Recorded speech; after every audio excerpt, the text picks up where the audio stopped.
May tanong dito galing kay Rogelio Nacario 036. Ang sabi niya, natapos na daw siya sa kanyang kontrata sa ibang bansa at lumipat siya ng kumpanya at natanggap naman siya. Ngayon ay uuwi siya para sa kanyang bakasyon. Ano daw ba ang status niya? Direct hire or change employer?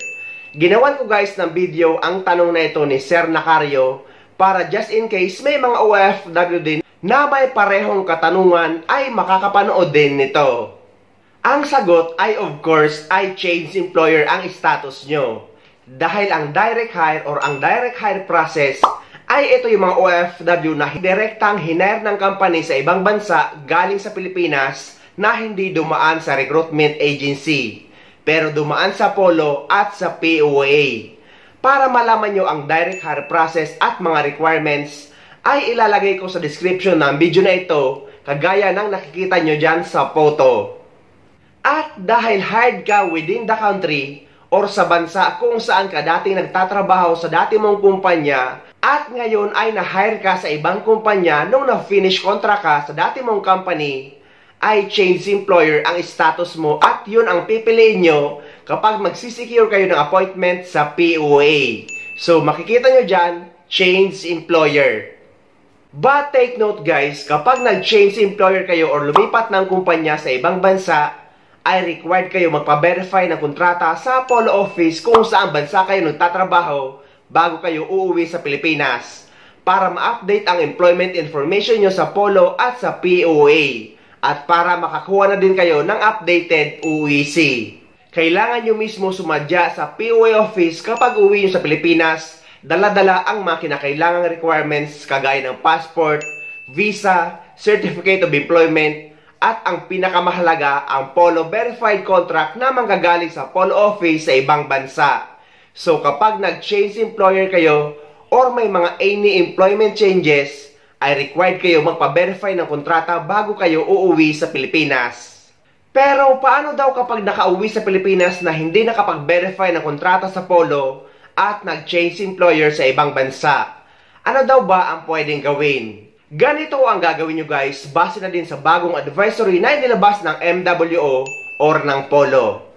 Actually guys, hindi na siya bago pero nire-upload ng MWO, kaya meaning ganito pa rin ang proseso. So base sa Polo, kapag nakauwi kayo na walang dalang Polo Verified Contract na nag-change employer kayo, ay dapat mayroon kayong representative sa ibang bansa or dito sa Polo sa ibang bansa para iproseso ang inyong Polo Verified Contract. Kailangan nyo lang isend sa representative nyo ang lahat ng mga requirements na scanned copy, kasama ang authorization letter. At after nila mapaverify ang kontrata nyo, ay isisend nila sa iyo lahat ng mga dokumento, scanned copy din. Lahat ng pages ng Polo Verified Contract, pati yung resibo na nasa harapan.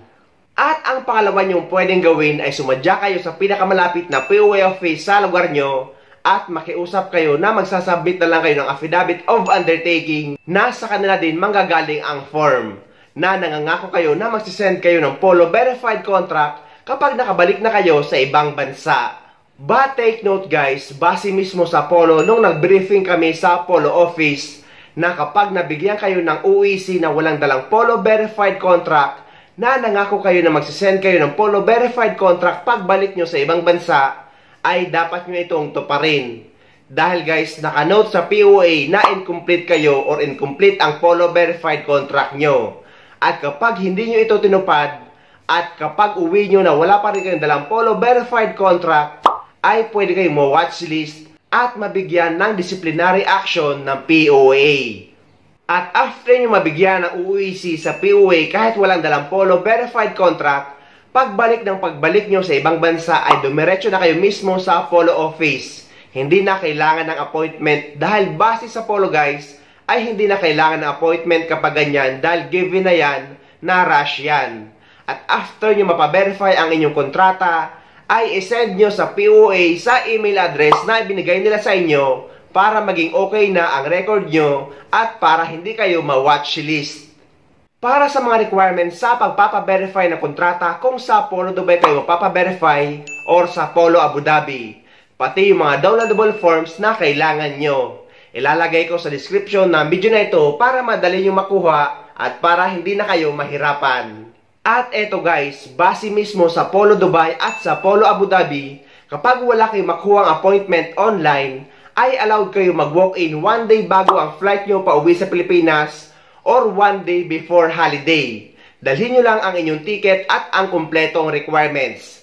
Kapag naman napatak na weekend ang flight nyo, for example ng Saturday or Monday, ay pwede na kayo mag-walk-in ng Thursday or Friday. So ayun guys, ang gagawin nyo sa mga nagtatanong na wala daw silang makuhang appointment online. So ayun guys, sana may nakuha kayong idea at sana nakatulong ang video na ito sa inyo. At sa mga hindi pa dyan nakasubscribe sa channel ko, please don't forget to subscribe my YouTube channel and please click the notification bell para lagi kayong updated sa mga upcoming videos na gagawin ko tungkol sa mga update sa ating mga OFW. Mula dito sa Dubai, maraming salamat. See you next time.